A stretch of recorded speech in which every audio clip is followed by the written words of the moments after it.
ඔන්න අපි අදත් එකතු වෙලා ඉන්නේ අලුත් පාඩමක් එක්ක. මුලින්ම වීඩියෝ එකට යන්න කලින් channel එක subscribe කරලා like එකක් දාලා ඉන්නකෝ.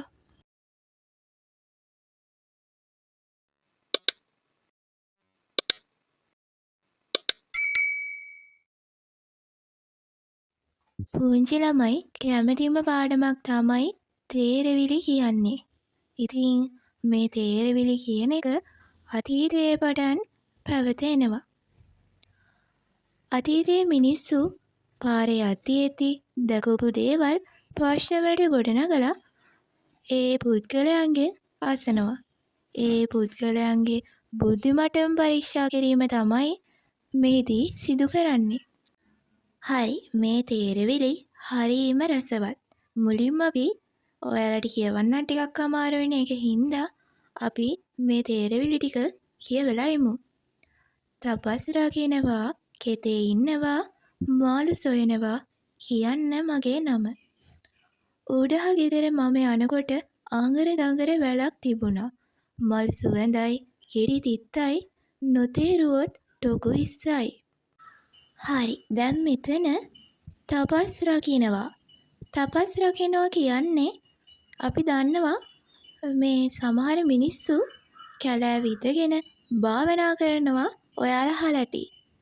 ඉතින් අපි එයාලට කියනවා තාපසවරු කියලා.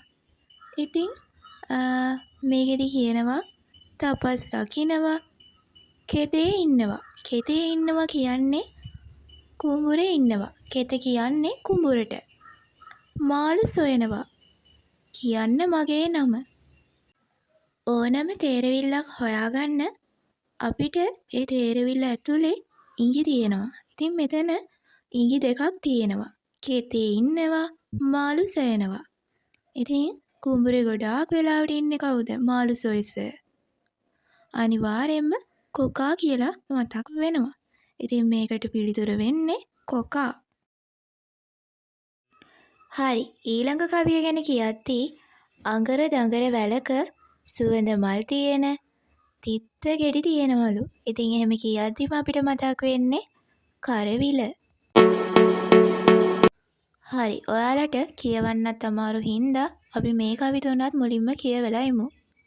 ගුලක් බලා රිංගනවා, ඒක ඇතුලේ කැරකෙනවා. ගේ දොරපඩු රැක දෙනවා, තේරුවතින් පඩි දෙනවා.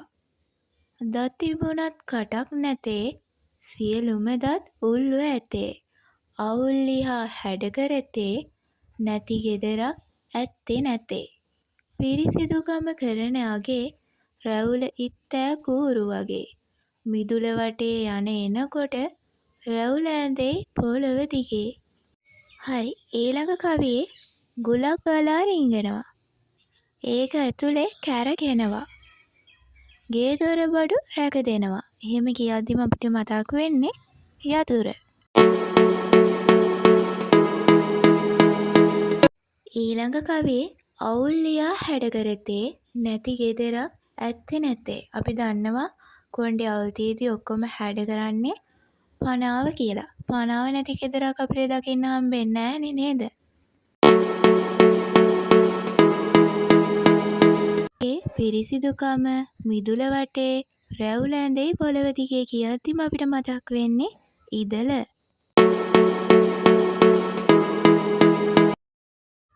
අත්වලින් අදිනවා, දත්වලින් දුවනවා, කකා බිම හෙලනවා, කවුද මේ කියනවා. ඔයාලට මේකට උත්තරේ කියන්න පුළුවන් නම් මේ පිළිතුර කමෙන්ට් කරන්න.